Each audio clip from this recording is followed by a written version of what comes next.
Avant de passer la parole aux autres intervenants, une toute dernière question à vous, Nicolas Hulot. On va faire simple, vous êtes un homme en colère, vous avez regardé le débat hier, 2h30 de débat, pas un mot sur l'écologie. Je suis triste parce que c'est par définition un sujet qui nous concerne tous. J'ai le sentiment qu'il en est des journalistes comme de la classe politique, parce qu'on aurait pu leur tendre la perche.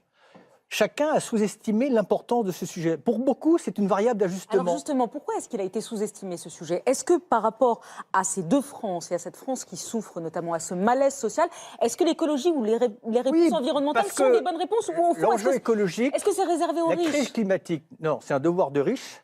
Et la crise climatique, comme la crise écologique, elle n'occasionne pas, sous nos latitudes, des souffrances immédiatement palpables. On ne fait pas une relation de cause à effet. Mais elle est en train de mettre en gestation le chaos de demain. Voilà. Et au passage, quand on parle de la crise climatique, qui souffre au moment où nous parlons?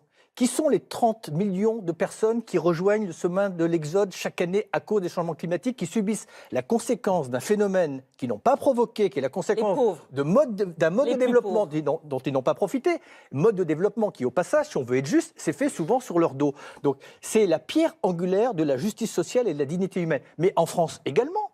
Regardez simplement, ça va vous paraître peut-être anecdotique, mais là, on est au début du mois de mai, la situation hydrique de la France.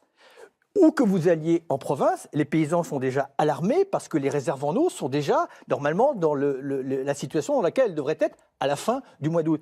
La précarité énergétique, ça touche des millions de foyers français. Donc le lien entre l'écologie et la dimension sociale, il est évident et c'est dommage que les observateurs, et notamment les acteurs politiques, après la conférence de Paris qui a quand même ni plus ni moins dit d'un diagnostic commun, 196 États, que c'était ni plus ni moins l'avenir de l'humanité qui se jouait, j'ai l'impression qu'on est très vite frappé d'amnésie. Alors on va ouvrir le débat.